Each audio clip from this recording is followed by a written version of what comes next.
الحمد لله نحمده ونستعينه ونستغفره ونؤمن به ونتوكل عليه ونعوذ بالله من شرور أنفسنا ومن سيئات أعمالنا من يهده الله فلا مضل له ومن يضلله فلا هادي له ونشهد أن لا إله إلا الله وحده لا شريك له ونشهد أن سيدنا وسندنا وحبيبنا ومولانا محمدا عبده ورسوله. أما بعد، قال الله تبارك وتعالى في القرآن المجيد والفرقان الحميد: أعوذ بالله من الشيطان الرجيم، بسم الله الرحمن الرحيم. يا أيها الذين آمنوا كتب عليكم الصيام كما كتب على الذين من قبلكم لعلكم تتقون.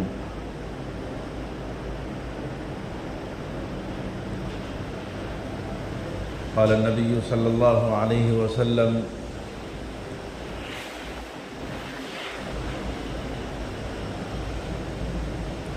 الدنيا كلها متاع. صدق الله مولانا العظيم وصدق رسوله النبي الكريم. نحن على ذلك من الشاهدين والشاكرين والحمد لله رب العالمين.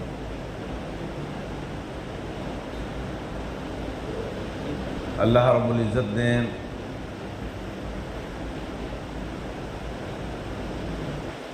ہمارے اوپر علم و حکمت اور دانائی عطا فرما کر ہم سے کچھ مطالبہ کیے ہیں، وہ بھی ہماری شفقت کے طور پر اور ہمارے فائدے کے لیے. اللہ تعالیٰ نے وہ انعامات سے نوازنے کے لیے اور ان باتوں سے آگاہ کرنے کے لیے اللہ تعالیٰ نے کچھ مطالبات کیے ہیں. تو اس کے لیے ضروری ہے کہ ہم اللہ تبارک و تعالیٰ کا شکر ادا کریں کہ اللہ تعالیٰ نے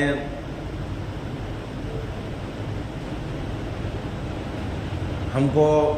ایمان کی دولت سے سرفراز فرمایا،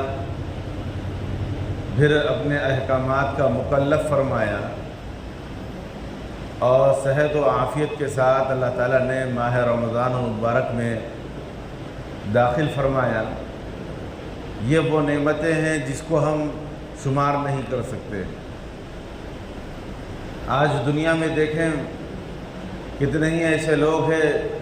جس کو اللہ نے ایمان کی دولت سے نہیں نوازا. ایمان ایک ایسی چیز ہے کہ جس میں انسان کی نجات، کامیابی اور سرخروئی چھپی بھی ہے. اور جو ایمان سے محروم ہے اور ایمانی حلاوت سے دور ہے، نہ ہی وہ اللہ کے قریب ہے، نہ ہی وہ نجات کے قریب ہے، نہ ہی وہ کامیاب نہ دنیا میں ہوگا نہ آخرت میں ہوگا. ظاہری طور پر مال و اسباب کا آ جانا یا چیز و سامان کا آ جانا یہ کامیابی نہیں ہے، بلکہ اصل کامیابی اللہ کا ڈر، اللہ کا خوف اور خشیت الہی، ایمان کی سلامتی، اسلام کا جھنڈا ہمارے ہاتھ میں ہو اور احکام خداوندی کے اوپر ہم چلنے والے ہو، شریعت کو ماننے والے ہو. اس کے ساتھ ساتھ ان چیزوں کے عمل کے لیے اللہ تعالیٰ نے ہم کو صحت، تندرستی، عافیت دی ہے. یہ وہ نعمتیں ہیں جو ہم نہ اس کا کوئی شمار کر سکتے ہیں اور نہ ہی اس کا کوئی ہم بدل دے سکتے ہیں. بس ایک ہی کام کر سکتے ہیں کہ اللہ تبارک و تعالیٰ کی شریعت کو ماننا اور اس کو سمجھنا اور اس کے اوپر عمل کرنا. یہ ہمارے اوپر اللہ تعالیٰ نے لاگو کیا ہے، تو اس کو جاننا ہمارے اوپر فرض ہے. تو یہ چیزیں ہمارے سمجھنے کے لیے ضروری ہے، کیونکہ بیشتر لوگ آج ایمان سے دور ہیں. مشرک ہے، ملحد ہے، کئی قسم کے لوگ ہیں جو اللہ کو نہیں مانتے، اللہ کے اوپر ایمان نہیں رکھتے، آخرت کے اوپر ایمان نہیں رکھتے. لیکن اللہ تعالیٰ نے ہم کو ایمان کی دولت سے نوازا ہے. یہ بہت بڑی نعمت ہے. اس کے علاوہ اللہ تعالیٰ نے ہم کو صحت و عافیت کے ساتھ رکھا ہے، صحت و تندرستی اللہ تبارک و تعالیٰ نے ہم کو عطا فرمائی ہے، باری تعالیٰ نے ہم کو قوا دیے ہیں، تندرستی دی ہے۔ اب اس کا ہم صحیح معنوں میں صحیح طریقے سے اس کی شکر گزاری ادا کرنا اسی میں ہے کہ ہم اللہ تبارک و تعالیٰ کی تعلیمات کے اوپر عمل کرتے ہوئے اس کا کہنا مانیں، اس کے فرائض کے اوپر عمل کریں۔ اللہ تبارک و تعالیٰ کلام پاک میں فرماتا ہے یا ایھا الذین آمنوا، اے ایمان والو، یہ وہ پیارا خطاب ہے جو خالص اس انداز سے اللہ تعالیٰ نے مخاطب اس جگہ فرماتے ہیں جہاں بندے کو کچھ دینا چاہتے ہیں۔ بندے سے جب الفت اور محبت ہوتی ہے تو اللہ تبارک و تعالیٰ ایسے القاب سے پکارتے ہیں۔ حضرت مفتی تقی عثمانی صاحب دامت برکاتہم اس کے بارے میں بڑا اچھا نقشہ کھینچتے ہیں کہ جس طریقے سے ایک باپ اپنے بیٹے کو جب بلانا ہوتا ہے تو وہ اس کے نام کے بجائے اس کے لقب کے ذریعے سے، جس طریقے سے اس کی نسبت اس کے رشتے سے قائم ہوتی ہے، اس کی نسبت جب اس کے رشتے سے جو قائم ہوتی ہے، اس کے ساتھ بلانے میں جو پیار اور الفت اور محبت ہوتی ہے، اس کے اندر جو چاشنی ہوتی ہے، اس کا اندازہ نہیں لگایا جا سکتا۔ جیسے کہ ایک بیٹا باپ کے سامنے کھڑا ہے، باپ جب اس کو بلا رہا ہے تو اس کے بیٹے کے نام کے بجائے جو نام ہے اس کا فنا، وہ نام سے نہیں بلکہ اس کو بیٹا کہہ کر پکار رہا ہے، تو اس کے اندر جو پیار اور چاشنی ہوگی تو اس کا اندازہ اسی کو ہوگا۔ آج کتنے لوگ اس چیز کو، اس لفظ کو، ان الفاظ کو سننے کے لیے جن کے کانیں ترس جاتی ہیں کیونکہ کسی کے والدین باحیات نہیں ہیں، یا نہیں تو کوئی ان کو بیٹا کہہ کر بلانے کے لیے کوئی آمدہ نہیں ہوتا۔ حضرت مفتی شفیع عثمانی صاحب دامت برکاتہم بہت بڑے اللہ والے گزرے جن کو علامہ کہا جاتا تھا، لیکن جب وہ اپنے ممانی کے گھر جاتے تو ان کو بیٹا کہتے، اور بار بار ان کے گھر جاتے تو کسی نے پوچھا کہ آپ مستقل یہاں آتے ہیں، کیا وجہ ہے؟ تو انہوں نے ایک وجہ یہ بھی فرمائی کہ جو ہماری ممانی ہے وہ مجھے بیٹا کہہ کر پکارتی ہے، وہ پیار، وہ الفت اور اس کا ان الفاظ کو جو ادا ہوتے ہیں بیٹے کے، اس کو سننے کے لیے میں آتا ہوں۔ تو اللہ تبارک و تعالیٰ یہاں پر یا ایھا الذین آمنو، اللہ سے بندے کا جو رشتہ ہے ایمان کا، ایمان کی سلامتی کا، اسلام کا، اس سے اللہ تبارک و تعالیٰ ہم سے مخاطب ہو رہے ہیں۔ اے بندو، اے ایمان والو، اے لوگو، اے وہ لوگو جو ایمان لائے، اے وہ لوگو جو ایمان لائے، اللہ تعالیٰ ہمیں مخاطب فرما رہے ہیں یا ایھا الذین آمنو، اے وہ لوگو جو ایمان لائے، متوجہ ہو، میں کچھ تمہیں بتانا چاہ رہا ہوں، میں کچھ تمہیں دینا چاہ رہا ہوں۔ کتب علیکم الصیام، کہ کتب علیکم الصیام کما کتب علی الذین من قبلکم لعلکم تتقون، کہ میں تمہارے اوپر روزے فرض کرنا چاہتا ہوں۔ اب یہ روزے اللہ تبارک و تعالی ہم پر فرض کرنا چاہ رہے ہیں، اور مخاطب ہم کو پیار و الفت اور محبت سے کر رہے ہیں کہ اے بندو، میں تمہیں جو القاب سے پکارنا چاہ رہا ہوں کہ تمہیں ایک مہینہ پورا بھوکا اور پیاسا پورے دن کے اندر، جو کہ تمہاری حلال روزی کی کمائی ہوئی کمائی ہے، جو تم گھر میں غذا لا کر رکھے ہیں، لیکن تمہیں ان سے کھانے سے منع کر رہا ہوں، جو حلال بیوی ہے اس کے قریب جانے سے دن میں منع کر رہا ہوں۔ یہ اللہ تبارک و تعالیٰ فرما رہے ہیں کہ اے ایمان والو، میں تم پر ایک مہینے کے روزے فرض کر رہا ہوں۔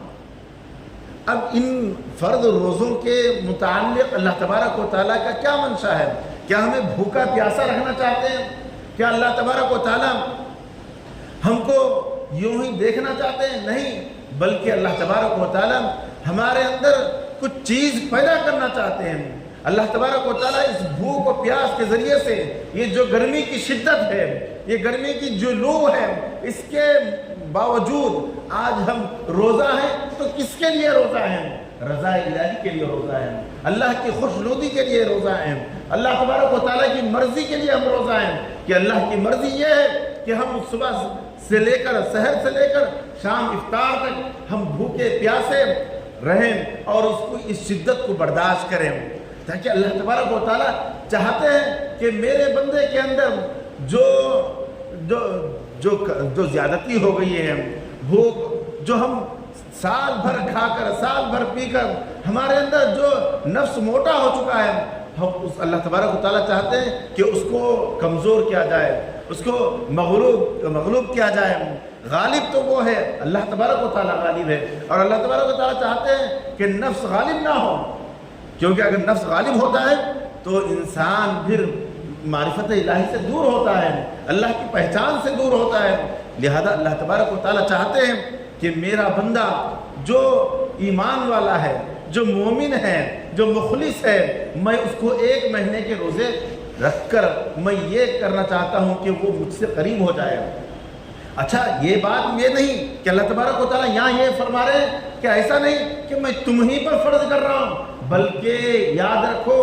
پچھلی جو امتیں گزری ہیں، پچھلے جو امتی گزرے ہیں، جو ایمان لائے، جو نبیوں کے اوپر ایمان لائے، نبیوں کے اوپر اسلام لائے، جو ایمان کے اوپر ایمان لائے اور جو ایمانی تعلیمات کے اوپر عمل کرنے لگے، ان کے اوپر بھی میں نے روزے فرض کیا تھا۔ کتب علیکم الصیام کما کتب علی الذین من قبلکم لعلکم تتقون، جس طریقے سے میں نے پچھلی امتوں کے اوپر فرض کیا، اسی طریقے سے میں نے تم پر فرض کیا۔ آج ہم مطالعہ کر سکتے ہیں تاریخ کا، کیونکہ اللہ کے نبی صلی اللہ علیہ وسلم وہ پیغمبر جو سارے نبیوں کے امام ہیں، جو نبی امی ہیں، جو لکھنا پڑھنا کسی سے نہیں جانے، تاریخ کا کوئی مطالعہ نہیں، انجیل تورات زبور سے کوئی واسطہ نہیں، لیکن وہ نبی یہ کہہ رہا ہے کہ پچھلی امتوں کو جس طریقے سے روزے فرض کیے گئے تھے تم پر بھی فرض کیے گئے ہیں۔ تو گویا کہ اللہ کے نبی صلی اللہ علیہ وسلم یہ نہیں فرما رہے ہیں، بلکہ اللہ تبارک و تعالیٰ نبی رحمت صلی اللہ علیہ وسلم کو نبی بنایا ہے، خاتم النبیین بنایا ہے۔ وہ اللہ تبارک و تعالیٰ وہی فرمائے، وہی کے ذریعے نبی رحمت صلی اللہ علیہ وسلم اعلان کر رہے ہیں کہ ہم پر اللہ تعالیٰ نے ہم ہی پر فرض نہیں کیے، بلکہ پچھلی امتوں پر بھی روزے فرض تھے۔ آج ہم تاریخ کا مطالعہ کریں تو ہمیں علم ہوتا ہے کہ آج ہم جس ماحول میں اور جس علاقے میں رہتے ہیں، ہندوؤں کی بستی ہے، برہمن ہیں، برت رکھتے ہیں، ہندو ہے برت رکھتے ہیں، جو روزہ ہے، روزہ کہتے ہیں وہ لوگ جس کو برت کہتے ہیں، اور بھی دیکھیں جو زبور کو ماننے والے ہیں، عیسائی ہیں، توریت کو ماننے والے ہیں، یہ لوگ بھی روزہ رکھتے ہیں، یہ لوگ بھی سال میں روزے رکھتے ہیں۔ کیوں روزے رکھتے ہیں؟ کیونکہ یہ بھی ان کی شریعت میں اور ان کے مذہب کے اندر فرض تھے۔ یہ جو مذاہب ہیں، یہ جو مختلف مذاہب ہیں، یہ وہ لوگ ہیں جو ادیان کے ختم ہونے کے باوجود وہ لوگ انہی مذہب کے اوپر قائم ہیں، لیکن شیطان نے ان کے مذاہب کے اندر خلط ملط کر دیا، رد و بدل ہو گیا۔ لیکن اسلام، ایمان اور امت محمدیہ اور شریعت محمدیہ ایک ایسی شریعت ہے جس کے اندر کوئی ذرہ برابر بھی رد و بدل نہیں ہوا۔ اس کے اندر نہ زیر و زبر کا فرق ہے، نہ ہی کسی قسم کا فرق ہے، لیکن دوسرے ادیان، دوسرے دین، دوسرے مذاہب کے اندر تمام چیزیں بدل چکی ہیں۔ تو اللہ تبارک و تعالیٰ ہم سے یہ مطالبہ کر رہے ہیں کہ تم صبح سے لے کر شام تک بھوکے اور پیاسے رہو، ایسا نہیں کہ تم ہی پر فرض کیے گئے ہیں، بلکہ پچھلی امتوں پر بھی یہ روزے فرض کیے گئے تھے۔ تو الغرض عزیز ساتھیوں، اب اس سے کیا حاصل ہے؟ اللہ تبارک و تعالیٰ ہم سے کیا مطالبہ کرنا چاہتے ہیں؟ آگے فرماتے ہیں لعلکم تتقون، کہ تم سے تمہارے اندر پرہیزگاری آ جائے، تمہارے اندر تقوی آ جائے، تمہارے اندر للہیت آ جائے، تم میری جب بات ماننے لگو گے تو میں تمہیں پسند کرنے لگوں گا، میں تمہارے اندر تمہارے نفس کو کمزور کر کے تمہارے ایمان کو قوی کروں گا اور تمہیں میرا مقرب بندہ بناؤں گا اور تمہیں پرہیزگار بندہ بناؤں گا۔ مستقل دیکھیں جہاں اللہ تبارک و تعالیٰ اپنے مطالبات پیش کرتے ہیں تو وہاں اپنے میں تقوی کا لفظ اختیار کرتے ہیں، اور تقوی یعنی پرہیزگاری، یعنی بندہ جب روزہ رہتا ہے، جب بندے کو حلال چیزیں اختیار کرنے کی تھی لیکن جب وہ اس سے رکا ہوا رہتا ہے تو اس کے اندر کہاں یہ مجال پیدا ہو سکتی ہے کہ وہ اپنے آنکھوں سے غیروں کو دیکھے، غیر عورتوں کو دیکھے یا غیر چیزوں کو دیکھے اور اپنے ہاتھوں سے ایسی کمائی کمائے جو حلال نہ ہو اور ایسی چیزوں کو استعمال کرے جو اس کے لیے جائز نہ ہو، جو عام دنوں کے اندر جائز نہیں ہے۔ جب پرہیز کرتا ہے، جب تقوی اختیار کرتا ہے، جب اس کے اندر پرہیز آ جاتا ہے، اللہ کے احکامات کو ماننے لگ جاتا ہے، تو اللہ تبارک و تعالیٰ ان چیزوں کی بھی توفیق نصیب فرماتے ہیں، کیونکہ یہ ایک مہینہ پوری زندگی پورے سال کے لیے ریہرسل ہے کہ اللہ تبارک و تعالیٰ یہ چاہتے ہیں کہ میرا بندہ جب تمام وہ حلال چیزیں جو اس کے لیے حلال تھی، جیسے کہ بیوی اس کے لیے دن میں حلال تھی لیکن وہ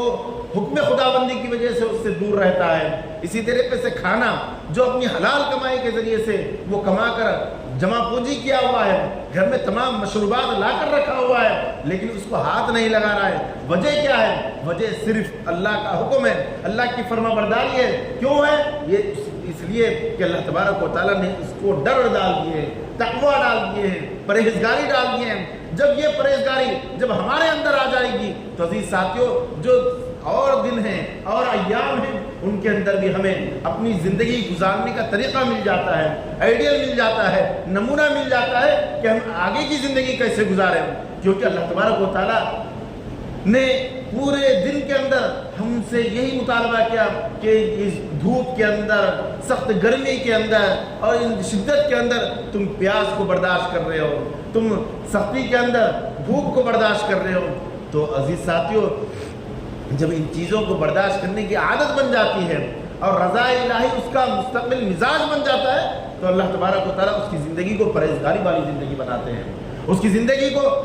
نیک تقوی اور طہارت والی زندگی بنا دیتے ہیں۔ آج دیکھیں ہمارا اپنا حال، کیوں آج ہم پریشان ہوتے ہیں، کیوں آج دنیا کے اندر ہم در در کی ٹھوکریں کھا رہے ہیں، ان کی کیا وجوہات ہیں، ان کے کیا اسباب ہیں، ہمیں تلاش کرنا ہوگا، کیونکہ کچھ کمی ہمارے اندر رہ گئی ہے، کچھ چیزیں ہم سے چھوٹ رہی ہیں جس کی وجہ سے آج ہم پریشان ہو رہے ہیں۔ اللہ تبارک و تعالیٰ نے ہم پر نماز فرض فرمائی، 5 وقت نماز، تو اس کے ذریعے سے اللہ کیا چاہتے ہیں، لیکن آج ہمارا مزاج دیکھے کہ ہم اس چاہت کو ٹھکرا کر ہم میٹھی نیند سونے لگتے ہیں، ہم نماز کو چھوڑ کر کاروبار میں لگ جاتے ہیں، ہم نماز کو چھوڑ کر اپنے مسائل کے اندر پڑ جاتے ہیں، تو عزیز ساتھیوں اللہ تبارک و تعالیٰ اور مسائل ہمارے اوپر لاگو کر دیتے ہیں۔ اسی طریقے سے کہ جس طریقے سے نماز اللہ کے مقرب اور اللہ تبارک و تعالیٰ کے قریب ہونے کی چیز ہے، اسی طریقے سے اللہ تبارک و تعالیٰ نے روزے کو بھی رکھا ہے کہ روزہ بھی ایک ایسی چیز ہے جس کے اندر انسان تمام چیزیں کام و کاج کرتے ہوئے اللہ کا مقرب بندہ بن سکتا ہے، لیکن اس کے لیے شرط کیا ہے؟ اس کے لیے شرط یہ ہے کہ وہی کام کرے جس میں اللہ کی رضا ہو، وہی عمل کرے جس میں اللہ کی خوشنودی ہو، وہی کام کرے جس سے اللہ تبارک و تعالیٰ راضی ہوتا ہو۔ یہ چیزیں ہم کو تلاش کرنا ہے، یہ چیزیں ہم کو دیکھنا ہے، کیونکہ یہ مہینہ ریہرسل والا مہینہ ہے، یہ مہینہ آئیڈیل اور نمونے والا مہینہ ہے۔ تو اللہ تبارک و تعالیٰ کیا مطالبات ہم سے کر رہے ہیں اور ہم کیا کرنا چاہیے تھا، ہم ان چیزوں کو سامنے رکھیں، مد نظر رکھیں، کیونکہ یہ اللہ تبارک و تعالیٰ کا بہترین معظم شان مہینہ ہے۔ اس میں اللہ تعالیٰ انسانوں کی مغفرت کے فیصلے فرماتے ہیں، ہماری مغفرت کے ذرائع اللہ تبارک و تعالیٰ پیدا کرنا چاہتے ہیں، لیکن جو بندہ اگر ایک بھی روزہ چھوڑ دیتا ہے، ایک بھی روزے کو اس کے اندر ترک کر دیتا ہے، تو عزیز ساتھیوں اس روزے کی پابجائی پوری زندگی روزے رکھنے سے ادا نہیں ہو سکتی، اور اس کا بہت بڑا ثواب ہے۔ اور اللہ تبارک و تعالیٰ نے ایک روزے کا بدلہ کیا دیا ہے؟ اللہ تعالیٰ کل قیامت کے دن باب الریان، جنت کا ایک مستقل نام، کئی ایک دروازے ہیں، 8 دروازے ہیں جس میں مستقل لوگ جائیں گے، لیکن ایک دروازے کا نام ریان ہے۔ ری کے معنی آتے ہیں کہ بھوک پیاس کو برداشت کرنے والا، خواہشات کو روکنے والا۔ یہ ریان، باب الریان سے اس روزے دار کو گزاریں گے، اس روزے دار کو گزاریں گے کہ یہ وہ میرا بندہ ہے جس نے اپنی خواہشات کو روک کر میری رضا کے لیے، میری خوشنودی کے لیے، میری تعلیمات پر عمل کرتے ہوئے اس بندے نے، یعنی روزہ رکھنے والے نے میرے حکم کی تعمیل کرتے ہوئے میرے پاس آیا ہے، لہذا اس کو اس منتخب دروازے سے جنت میں داخل کیا جائے۔ جس طریقے سے آج ہم دیکھتے ہیں کہ وی آئی پی دروازہ ہوتا ہے، جو بڑے ہوتے ہیں، جو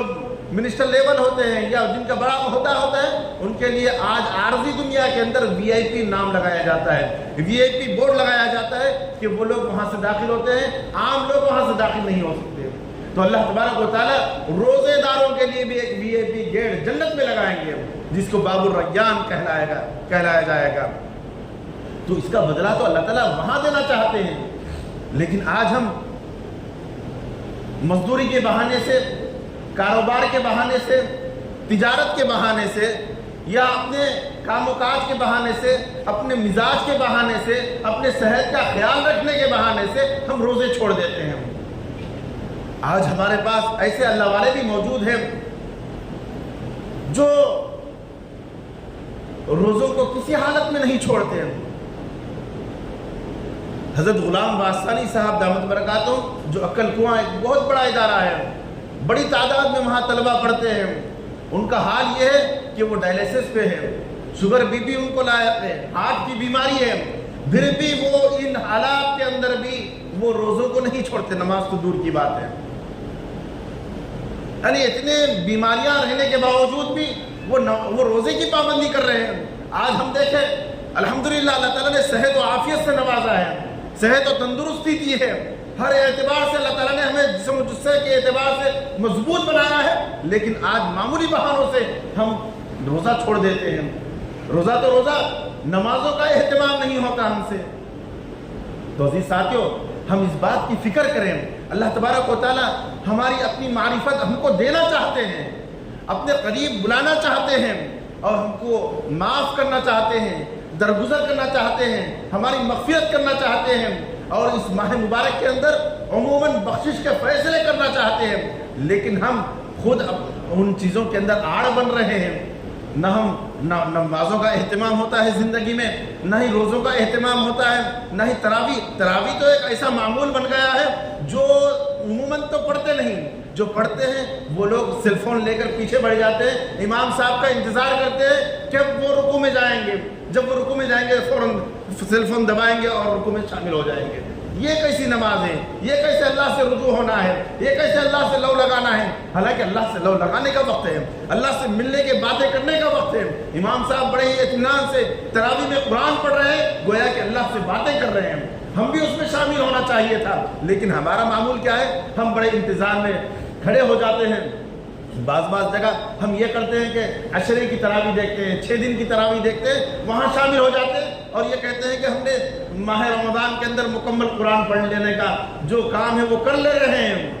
عزیز ساتھیوں، پورا قرآن پڑھنا الگ چیز ہے اور مکمل مہینے کی تراویح پڑھنا یہ الگ چیز ہے، یہ الگ سنت، یعنی ماہ رمضان میں 2 سنتیں ہیں الگ الگ، ایک تو مستقل پورے مہینے کی تراویح پڑھنا، یہ مستقل سنت ہے، اور تلاوت کا کرنا، تلاوت کا سننا اور تلاوت کرنا یہ مستقل سنت ہے۔ ہم کیا کرتے ہیں؟ 6 دن کی، 4 دن کی، 10 دن کی تراویح پڑھ لیتے ہیں اور اس کے بعد ہماری پورے مہینے کی چھٹی ہو جاتی ہے۔ اب ہم شاپنگ کے نظر ہو جاتے ہیں، ہم دیکھیں ہم بازاروں کے نظر ہو جاتے ہیں، ہوٹلوں کے نظر ہو جاتے ہیں۔ تو عزیز ساتھیوں، یہ کیسا دین ہے، یہ کیسا مذہب ہے ہمارا کہ ان چیزوں کو ترک کرنے کا حکم دیتا ہے؟ نہیں، ایسا نہیں، بلکہ اللہ تبارک و تعالیٰ چاہتے ہیں کہ میرا بندہ میرا مقرب ہو جائے، میرا بندہ میرا قریب ہو جائے، میں اس کی مغفرت کروں، میں اس کو کچھ دوں، لعلکم تتقون، تاکہ اس کے دل کے اندر تقویٰ پیدا ہو جائے، للہیت پیدا ہو جائے، خشیت پیدا ہو جائے، یہ اللہ تعالیٰ ہم سے چاہتے ہیں۔ لیکن ہم دیکھیں کہ اب روزے کی بھی حالت میں دیکھیں کہ روزے کے اندر ہم کیا کرتے ہیں۔ صبح میں تو ہم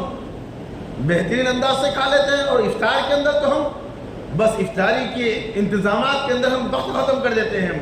لیکن کرنا تو یہ چاہیے کہ افطار کے وقت دعائیں قبول ہوتی ہیں، کم سے کم 1 گھنٹہ قبل، 1 گھنٹہ پہلے ہم تمام کاموں سے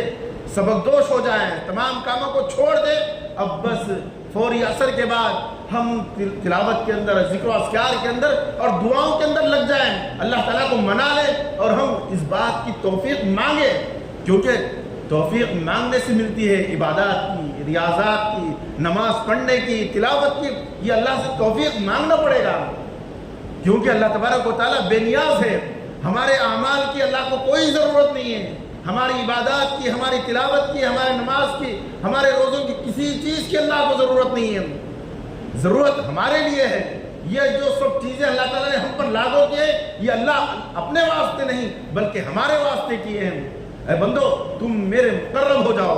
میں تمہیں کچھ انعام دینا چاہتا ہوں، تمہاری مغفرت کرنا چاہتا ہوں، تمہیں باب الریان سے جنت میں داخلہ دلانا چاہتا ہوں، یہ اللہ تعالیٰ ہم سے چاہ رہے ہیں۔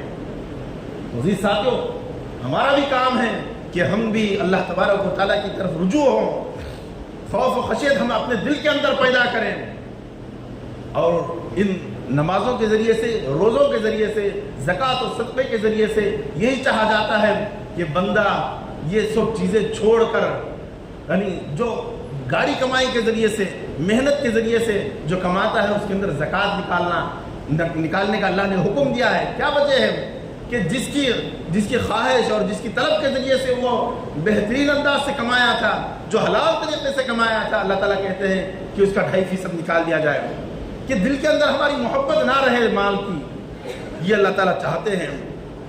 تو عزیز ساتھیوں، ہم ان باتوں کا خیال رکھیں کہ یہ جو متبرک ایام گزر رہے ہیں ان کی قدر کریں۔ اب تک 3-4 دن گزر چکے ہیں، اب 26 دن باقی ہیں، لہذا ان کی قدر کریں، کیونکہ بہت لمبا عرصہ ابھی ہمارے زندگی میں باقی ہے۔ اگر ہماری عمر وفا کری، کیونکہ ہم دیکھ رہے ہیں کہ روزانہ کسی نہ کسی کی لوگ کی خبر آ رہی ہے کہ ہم سے دور ہوتے جا رہے ہیں، وصال کرتے جا رہے ہیں، دنیا سے آخرت کی طرف جا رہے ہیں۔ ان کو یہ توفیق نہیں ملی لیکن ہم کو یہ توفیق ملی ہے، تو لہٰذا ہم اس بات کی فکر کریں کہ اللہ کو راضی کرنے کے اعمال کریں، اللہ کو خوش کرنے کے کام کریں، اللہ تبارک و تعالیٰ کی طرف رجوع ہوں، کیونکہ یہی وہ دن ہیں جو غنیمت کے دن ہیں۔ چلیں یہ اس کا ایک ایک لمحہ، ایک ایک گھڑی بڑی قیمتی ہے، ہم اس کے اندر وہ کام کریں کہ ہم کسی کو تکلیف نہ پہنچائیں، نہ ہاتھ کے ذریعے، نہ زبان کے ذریعے، نہ کسی عمل کے ذریعے سے کوئی ہم سے تکلیف میں نہ ملوث ہو، کیونکہ یہ دن، یہ گھڑی، یہ ایام وہ ہے جس کے اندر ہم اپنے اللہ سے مغفرت حاصل کر سکتے ہیں۔ ہم دعائیں کریں، ذکر و اذکار کریں، خیر و خیرات کریں، تلاوت کریں، اور دعاؤں میں اکثر وقت اپنا گزاریں، اپنے لیے، اپنی اولاد کے لیے، اپنے والدین کے لیے دعائیں کریں کہ یہ دن، یہ ایام وہ ہے جس کے اندر اللہ تعالیٰ ہماری مغفرت کے فیصلے کرنا چاہتے ہیں اور ہماری دعائیں قبول کرتے ہیں۔ تو لہٰذا عزیز ساتھیوں، ہم اس بات کی فکر کریں کہ یہ مہینہ ہمارا خالی نہ جائے، بلکہ تلاوت میں گزرے، تراویح، مکمل تراویح پڑھیں، نہ ایسا نہ ہو کہ امام صاحب تراویح پڑھ رہے ہیں، جب رکوع میں گئے ہم وہاں رکوع میں شامل ہو رہے ہیں، ایسا نہ ہو، بلکہ امام صاحب جب اللہ سے باتیں کر رہے ہیں ہم بھی امام صاحب کے ساتھ ہم مستقل شروع سے لگے ہو، شروع سے ہم رکعت بنے ہو کہ ہم مستقل نماز پڑھیں۔ اور جو ہمارے بھائی نماز نہیں پڑھ رہے ہیں تراویح کی، ان سے بھی گزارش ہے کہ یہ اللہ سے لو لگانے کا بڑا آسان طریقہ ہے، اللہ کو منانے کا بڑا آسان طریقہ ہے۔ اللہ تبارک و تعالیٰ ہماری زندگیوں کے اندر تبدیلی لانا چاہتے ہیں، لیکن اس کے لیے ہمارے اندر چاہت ہو، ہمارے اندر خواہش ہو، ہم اس چیز کو چاہنے کی کوشش کریں، جو کوشش کرے گا وہ پائے گا۔ عربی کا ایک مقولہ ہے، من جدہ وجدہ، جو کوشش کرے گا اللہ تعالیٰ اس کو عطا فرماتے ہیں۔ تو لہذا کوشش ہمارے کام میں ہے، کسب اللہ تعالیٰ نے ہم کو دیے ہیں، کچھ کر گزرنے کی طاقت اللہ تعالیٰ نے ہم کو عطا فرمائی ہے، نیابت اللہ تعالیٰ نے اپنی نیابت، یعنی خالق نے اپنی نیابت انسان کو دیے ہیں، یعنی کچھ کر گزرنے کی طاقت، کچھ اعمال کرنے کی طاقت، اچھے اور برے کی اللہ تعالیٰ نے ہم کو طاقت دی ہے، شر و خیر کا اللہ تعالیٰ نے فیصلہ کرنے کا نظریہ ہم کو اللہ تعالیٰ نے دیا ہے، لہذا ہم ان چیزوں سے فائدہ اٹھائیں، کوشش کریں کہ اللہ تعالیٰ ہم سے راضی ہو جائے، وہ اعمال کریں، توفیق خداوندی مانگے کہ اے اللہ ہماری زندگیوں کے اندر بھلائی عطا فرمائے، ہماری زندگیوں کے اندر وہ چیز عطا فرمائے جس سے آپ راضی ہوتے ہیں۔ اللہ تعالیٰ ہم سب کو ان باتوں پر عمل کرنے کی توفیق نصیب فرمائے، آمین۔ وما علینا الا البلاغ، جو احباب سنت نے پڑھا سنت